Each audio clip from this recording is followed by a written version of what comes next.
জয় রামকৃষ্ণ। কথামৃতের কথা, অমৃতের কথা, এই পর্বে আমি আজকে আপনাদের সামনে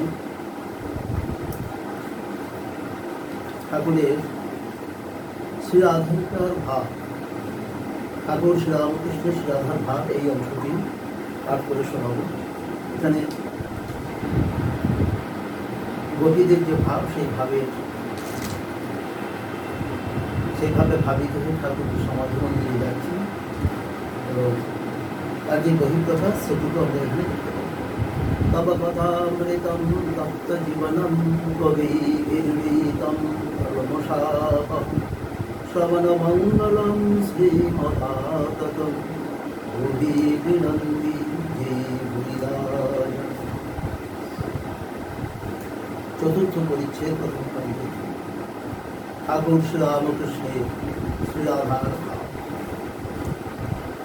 ঠাকুর দক্ষিণ পূর্ব বারান্দায় আসিয়া বসিয়াছেন, রামকৃষ্ণাদি ভক্তগণ সঙ্গে সঙ্গে আসিয়াছেন।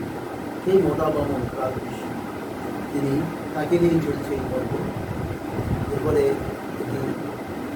পরের পর্ব শেষ হলে তারপর আমরা দেখব ঠাকুর বেলঘরে লীলা করতে যাচ্ছেন। হাজরা মহাশয় বারান্দায় বসিয়া আছেন। ঠাকুর হাসিতে হাসিতে রামকৃষ্ণকে বলিতেছেন। ঠাকুর রামকৃষ্ণকে কি বলছেন? বলছেন, হাজরা কি কম নয়, যদি এখানে বড় দরকার হয় তবে হাজরা ছোট দরকার। হাজরা কি কম নয়, যদি এখানে বড় দরকার হয় তবে হাজরা ছোট দরকার। সকলের হাস্য, যেহেতু সকলের হাস্য কথাকে মাস্টারমশাই যুক্ত করেছেন, তার বুঝতে হবে ঠাকুর এটি কিছুটা হলেও ব্যঙ্গচ্ছলে বলেছে। কারণ আমরা প্রমাণ পাই, যখন ঠাকুরের কাছ থেকে সরে গিয়ে নরেন্দ্রনাথ ভাবিকালের যুগাচার্য, তিনি যখন হাজরা মহাশয়ের সঙ্গে অনেক রকম প্রসঙ্গ করতেন, তখন ঠাকুর সতর্ক করে দিয়ে বলেছিলেন যে বেশি হাজরা যাবি না, কারণ হাজরা সংসার থেকে এসেছে। হাজরার ভাব মাঝে মাঝে উল্টো দিকে হবে, কারণ সে আমারও সমালোচনা। তো সেটি আমাদের মাথায় করে বুঝতে হবে যে এই কথাটি ঠাকুর কিছুটা হলেও ব্যঙ্গচ্ছলে করেছে। তবে যে কথাটি এখানে বলা হয়েছে, বড় দরগা ছোট দরগা, আমরা জানি দরগা একটি বিশেষ সম্প্রদায়ের তাদের উপাসনার কেন্দ্র হয়, পীরের দরগাই বলা হয়। বড় বড় পয়গম্বরদের যারা সাধু সন্ত হন মুসলিম ধর্ম, তাদের যেখানে সমাধিস্থ করা হয় এবং সেখানে যে একটি সাধনার জায়গা হয়, সেটিকে দরগা বলা হয়। তো তিনি নিজেকে দেখে বলছেন, এখানে যদি বড় দরগা হয়, হাজরা ছোট দরগা, অর্থাৎ হাজরাও একটা ছোট মতো প্রতিষ্ঠান হওয়ার মতো যোগ্য, তারও আবার যথেষ্ট উজ্জ্বল। বারান্দার দরজায় নবকুমার আসিয়া দাঁড়াইয়াছেন, ভক্তদের দেখিয়াই চলিয়া গেলেন। ঠাকুর বলিতেছেন, অহংকারী।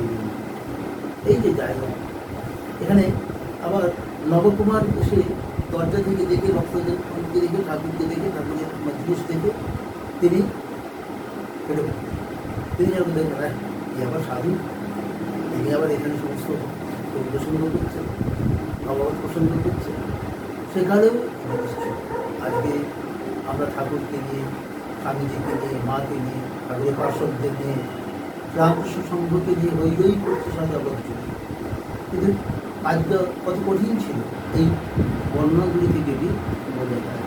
কারণ তখন যারা আসতেন সবাই ঠাকুরকে মেনে নেন, সবাই ঠাকুরকে ঠাকুর ঈশ্বর হিসেবে দেখেন। তাদের অনেকের মধ্যে দুঃখ হয়েছিল এবং নাচিত করেছিল, এটা তারা সেটি বোঝা যায়। এবং ঠাকুর বুঝেছেন যে এটা যেটা করবো অহংকার থেকে, এই জন্য বলছে যে অহংকার আইডিয়াল, এই আইডল অফ আইডেন্টিটি, এটি একটি idol of A ideal of an ideal Hindu. So, an ideal of an ideal Hindu. Idol of a একজন মানে একটা মুক্তি, প্রতিমূর্তি কিসের অহংকার। তবে এই যে অহংকারের প্রতি আইডল অফ অ্যান আইডেন্টিটি, এটি কেন বলছেন না এই অহংকার থাকলে ঈশ্বর দর্শন হয় না, এই অহংকার থাকলে ঈশ্বরের কথা ভালো লাগে না, এই অহংকার থাকলে নিজের যতক্ষণ না দীন ভাব আসে, নিজে যতক্ষণ না নত হতে শেখে, বিনম্র হতে শেখে, ততক্ষণ হরিকথা যারা বলেন, হরিকথা যারা বলেন, যারা ঈশ্বর পথে এগিয়েছেন, যাদের ভগবান দর্শন হয়েছে, যাদের আধ্যাত্মিক অনুপ্রেরণা, যাদেরকে দেখলে আধ্যাত্মিক অনুপ্রেরণা আসে, যাদের কথা শুনলে মনে আনন্দ হয়, পুলক জাগে, আনন্দ আসলে আসে, তাদের কাছে অহংকার প্রকাশ করতে নেই, সেখানে অহংকার প্রকাশ করলে নিজের ক্ষতি হয়। এই কথা বলেই ঠাকুর বলছে অহংকারের প্রতিমূর্তি, একেবারে মেনশন করে বলছে an idol of an ideal ego. বেলা 9:30 হয়ে গেছে। রামকৃষ্ণ প্রণাম করিয়া বিদায় গ্রহণ করিয়া কলকাতার বাড়িতে ফিরিয়া যায়। কলকাতার বাড়িতে এবার রামকৃষ্ণ ফিরে যাবে মোটামুটি। তো তখন একজন বৈরাগী এসেছেন, গান গাইছেন। কি গান গাইছেন? গোপীযন্ত্রে ঠাকুরের ঘরে গান করতেছে। নিত্যানন্দের জাহাজ এসেছে, তোরা পারে যাবি তো ঘর এসে। নিত্যানন্দের জাহাজ এসেছে, তোরা পারে যাবি তো ঘর এসে। আমরা যেমন স্বামীজিকে ধরি, শ্রীরামকৃষ্ণ সংঘকে সুন্দরভাবে তৈরি করেছেন, সে স্ট্রাকচার তো স্বামীজি করে গেছেন, নিয়মকানুন সব কিছু ভূমিকার মধ্যে থাকলে বা বসতে যাওয়া সম্ভব হয়। ঠিক তেমনি চৈতন্যদেবের সমস্ত ভাবধারা প্রতিমূর্তি হয়ে উঠেছিলেন নিত্যানন্দ। সেই জন্য বলছে নিত্যানন্দের জাহাজ এসেছে, তোরা পারে যাবি তোর ঘর এসে। 6 মানোয়ারি গোড়া তারা দেয় সদা পাড়া, বুক পিঠে তার ঢাল খাড়া ঘোড়া। 6 মানোয়ারি গোড়া, এক গোড়াতে পার নেই, সে চৈতন্যে 6 জন গোড়া তারা দেয় সদা পাড়া, অর্থাৎ পাহারা দেয়, সবসময় পাহারা দেয়। বুকে পিঠে ঢাল খাড়া, একটা বর্ম দিয়ে আচ্ছাদিত শরীর, যেখানে কোনো রকম কোনো শত্রু আক্রমণ করতে পারবে না। এই শত্রুগুলি হলো আমাদের 6টা পেশা। তারা সদর দুয়ার আলাদা করে রত্নমাণিক বিলেছে, রত্নমাণিক বিলেছে, সদর দুয়ার আলাদা করে, মানে ইচ্ছা মতো দুহাত ধরে দেদারভাবে মিলিয়েছে, প্রেম বিদায়, প্রেম বিলেছে। সদর দুয়ার মানে ঘর একেবারে ওপেন, অজস্র হয়েছে ভান্ডার, কুমুদ যে যা দিতে চান সেখানে কোনো বাধা নেই। দোয়াতে বিলোচ্ছেন, আবার ঘরও তুলে দিয়েছেন, যার ইচ্ছা যত ইচ্ছে তত যেন দিতে। এই বেলা নেই, পরে আরেকটি গান গাইছেন, এই বেলা নেই করছে এবারে বর্ষা ভারী, হাও হুশারি লাগো আদা জল। মানে এবার বর্ষা খুব ভারী হবে, সময় থাকতে থাকতে ঘরে চালে খড় চালিয়ে দিয়ে দাও, জল বেশি হলে বিপদে পড়বে। এর ওপর যদি শবনা আসে, শবনা এলেই বৃষ্টি হয়, আমরা কি জানি নক্ষত্রের চোখ। এই শবনা নক্ষত্রের কি হবে? যখন আসবে শবনা দেখতে দেবে না, বাঁশ বাখারি পচে যাবে, ঘর ছাওয়া হবে।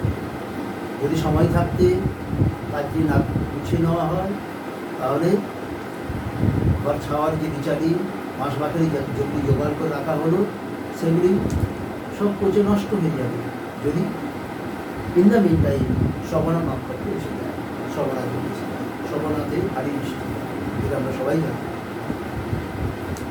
যেমন আসবে ঝটকা, উড়বে মটকা, মটকা যাবে ভাগ হয়ে, তুমিও যাবে ভাগ হয়ে। বলছে ঝঞ্ঝা যদি আসে তাহলে মটকা উঠবে, অর্থাৎ ঘরে চাল উঠে যাবে। আর কি হবে? ঘর ফাঁকা হয়ে যাবে, তো ঘর নষ্ট স্পয়েল হয়ে যাবে, তুমিও যাবে ভাগ হয়ে, অর্থাৎ তোমারও পরিণতি খারাপ হতে পারে। তুমি ঈশ্বরের কৃপার জন্য তোমাকে এমনি এমনি শরীর ত্যাগ করতে হবে। এই কথা বলছে।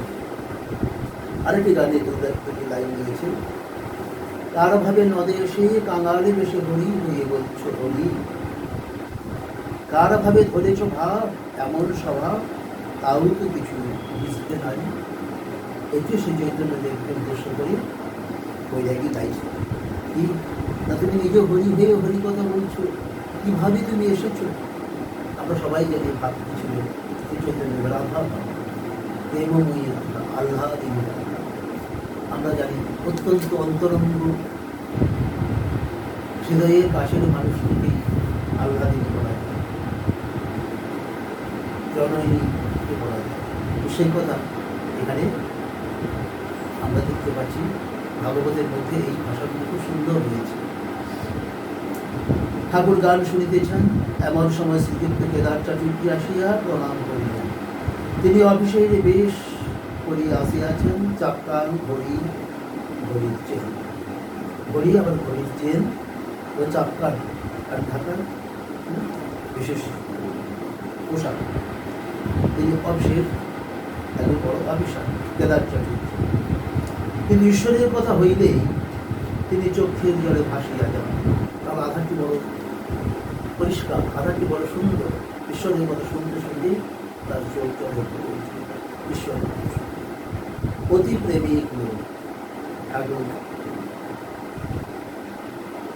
অন্তর থেকে চিনতেন, আর সেই উপলব্ধির কথা যখন ভক্ত সমাজে বলতেন, মাস্টারমশাই সেই কথাগুলি কার সম্বন্ধে কি বলতেন, ঠাকুরের যে অবজারভেশন, ঠাকুরের যে অ্যাবজেক্টিভ যোগ করেছেন এক এক ভক্তের সম্বন্ধে। যেমন আমরা দেখলাম যে অহংকারের প্রতিমূর্তি বলছেন নবকুমারকে, আজ রাতে বলছেন ছোট দল। আবার তেমনি চাটুর্য মশাইকে, কেদার চাটুর্য মশাইকে বলছেন বড় প্রেমিক। এই প্রেমিক হওয়ার জন্যই জগতে সাধন করে আসা। প্রকৃত সাধু যারা হবেন তারা হবেন প্রেমিক, প্রকৃত বিধি যারা হবেন তারা হবেন প্রেমিক, প্রকৃত রসদ্দার যারা হবেন তারাও হবেন প্রেমিক।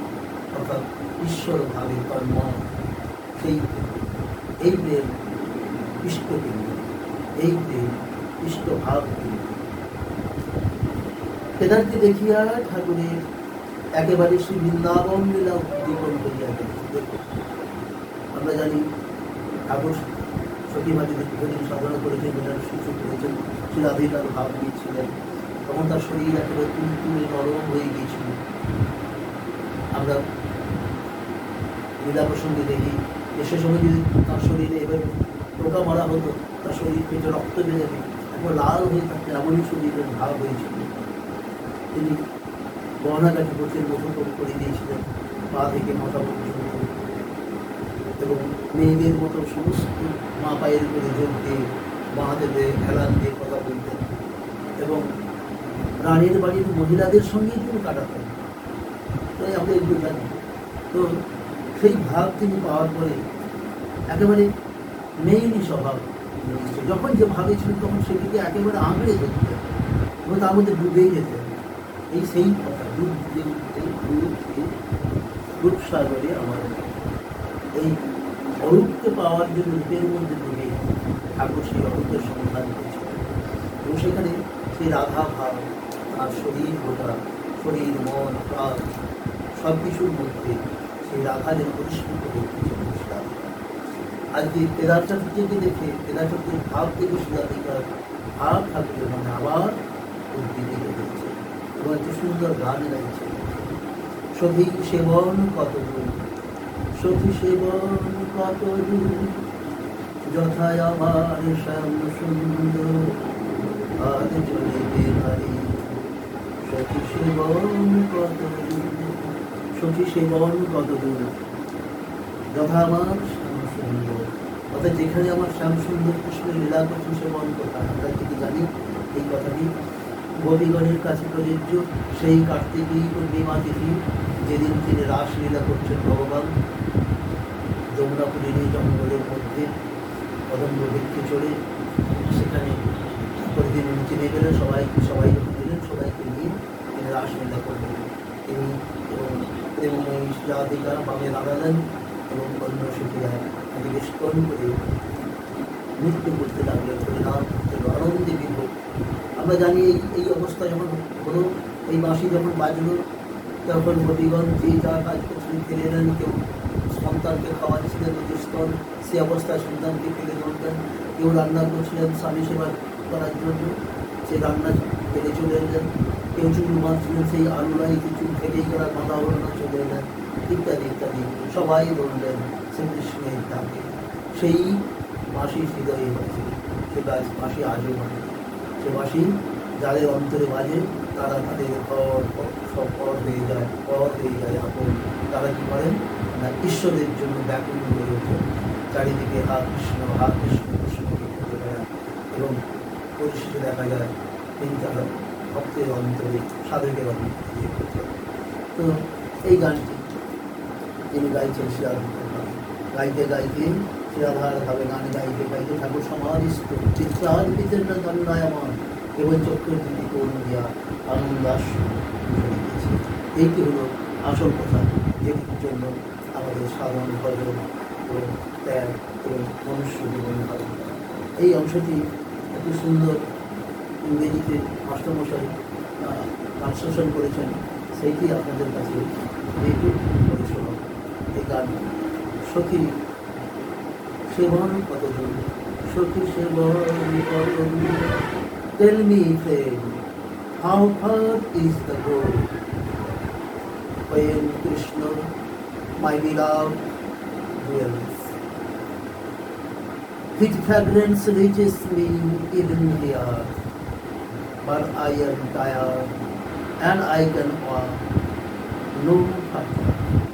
আরে সুন্দর ইংরেজি চুরি করা হয়েছে, মাস্টার চয়ন করেছেন। Tell me friend, how far is the road, where Krishna, my beloved, dwells. His fragrance reaches me even here, but I am tired and can walk no further. এই একই বলছেন, বন্ধু শক্তি বলো আমাকে, কোথায় সেই জন্ম, কোথায় সেই বন, যেখানে আমার কৃষ্ণ, আমার প্রিয়, মাই বিলাভ, আমার প্রিয় বাস করে। হিজ ফ্র্যাগ্রেন্স, তার সুগন্ধ, তার শরীরের সুগন্ধ বয়ে আসছে, এমনকি এখান পর্যন্ত আসছে। কিন্তু আমি তো ক্লান্ত, আমি আর হাঁটতে পারছি না। সত্যি সে বর্ণনা করতে আমার ভারী সুন্দর। তো সেটি আপনাদের কাছে ওরা শেষ অংশটি আপনাদের কাছে বলেছেন। ঠাকুর প্রেমার শুরু করতে করতে তিনি সমাধি মন্দিরে গিয়েছেন, যে সমাধি সাধনার একবারে শেষ লগ্নে, এবং কেবলমাত্র অবতার পুরুষেরা, মানবরা, মানবীরা বহুবার সমাধি মন্দিরের থেকে নিচে নেমে আসতে পারতেন, অবতরণ করতে পারতেন। ইচ্ছে হলেই তারা আবার কেদার ভূমিষ্ঠ ঠাকুরের চরণ স্পর্শ করিয়া স্তব করতেন। এই সমাধি অবস্থায় যোগী পুরুষ সিদ্ধার্থদেরকে দর্শন করলে তাকে প্রণাম করবে। ভক্তগণ যারা প্রণাম করতে পারে তারাও সেই অধিকারী হয়ে, সেই অপূর্ব অপার আনন্দের অধিকারী হয়, কিনারে কোনো ভাগ্য পাচ্ছে। এখানে একটা সুন্দর স্তব রয়েছে। হৃদয় কমল মধ্যে নির্বিশেষ সৌন্দর্য হরিহরে বীর বিদ্যামে যোগী ধ্যান রম্য, জন্ম মরণ ভীতি ভ্রংসী সত্যিক স্বরূপ সকল ভুবন ভীরম ব্রহ্ম বলছে যে হৃদয় কমল মধ্যে সেই নির্বিশেষ সেই অনাদি অনন্ত অদ্বৈত ব্রহ্ম, যিনি হরিহর এবং বিধিবেদ্যম অর্থাৎ ব্রহ্মরূপী রয়েছেন, এবং যোগী এই রূপেই তাদেরকে দর্শন করেন। জন্ম মরণের ভীতি ধ্বংসী সচ্চিত স্বরূপ, জন্ম মরণের ভীতি থেকে সেই সচ্চিত স্বরূপ হীন সকল ভুবনে বীজন ব্রহ্ম চৈতন্য, তিনি সকল ভুবনে বীজ, সমস্ত কিছুর মনে তিনি ব্রহ্ম চৈতন্য, অর্থাৎ চৈতন্য শক্তি, আজ্ঞাশক্তি, আজ্ঞাশক্তি, আদিশক্তি, আজ্ঞাশক্তি, তাকে ধ্যান করছেন। হৃদয় কর্ম হরিরূপী, নারায়ণরূপী, সেই রূপে পরিব্রহ্ম রূপেই পরিণত তিনি সেই অনাদি অনন্ত নির্দেশে ঈশ্বর তিনি, যার কোনো শেষ নেই। কিয়ৎক্ষণ পরে ঠাকুর শ্রী রামকৃষ্ণ প্রকৃতিস্থ হইতেছেন। কেদার নিজ বাটি আলিশহর হইতে কলিকাতায় কর্মস্থলে যাইতেন। পথে দক্ষিণেশ্বর কালী মন্দিরে ঠাকুর শ্রী রামকৃষ্ণকে দর্শন করিয়া যাইতেছেন। একটু বিশ্রাম করিয়া কেদার বিদায় গ্রহণ করিলেন। তিনি যে কাজে যাচ্ছেন সেই কাজে যাওয়ার পথে মাকে দর্শন করে গেলেন এবং মায়ের এই অতি আদরে অতি প্রিয় মাতৃভাবে ভাবিত সন্তানকে দর্শন করিলেন। সাধু সন্তান এই রূপে ভক্ত সঙ্গে কথা কহিতে কহিতে বেলা প্রায় দুপ্রহর হইল। শ্রীযুক্ত রামলাল ঠাকুরের জন্য থালা করিয়া মা কালীর প্রসাদ আনিয়া ঠাকুর করে মা ভগবান হয়ে গিয়েছে। ঠাকুরের প্রসাদ দেবার চলে এসেছে। ঘরের মধ্যে ঠাকুর দক্ষিণাস্য হইয়া আসনে বসিলেন এবং প্রসাদ পাইলেন। আহার বালকের ন্যায় একটু একটু সহ মুখে দিলেন। আমরা জানি সাধু সেবা করার জন্য ভক্ত বাড়িতে গেলে ভক্তদের বেশি করে সাজিয়ে দিতে হয়। সাধু তিনি খাবেন না, কিন্তু চামচে করে অন্যকে দিতে দেন, সেটি তিনি আহার করেন। কিন্তু অন্যটি এই কারণে বেশি দিতে হবে যাতে ভক্তরা সেটি প্রসাদ হিসেবে পান। আহারান্তে ঠাকুর ছোট খাটটিতে একটু বিশ্রাম করিতেছেন। কিয়ৎক্ষণ পরে মারোহী ভক্তরা আসিয়া উপস্থিত হলেন। আজকে এখানে বিশ্রাম নেব। মারোহী ভক্তদের সঙ্গে কথা হলো দিতে হবে যে আগামী পর্বতে যেখানে পড়াশোনা পাবো সেদিন আপনাদের কিছু পরিবেশন করব। আপনারা সবাই ভালো থাকবেন। আপনাদের সকলের মঙ্গল কামনা করি। ঠাকুর মশাইকে চরণে আপনাদের জন্য কৃপা প্রার্থনা করি। আমি এখানে ওম নিরঞ্জননিত্য অনন্ত ভক্তানুকম্পাধিত বিগ্রহং বৈ ঈশাবতার পরমীশ বিগ্রহ তম রামকৃষ্ণং শিরসা নমঃ। জয় গুরু, জয় ঠাকুর, জয় জয় ভক্ত ভগবান, জয় শ্রী রামকৃষ্ণ।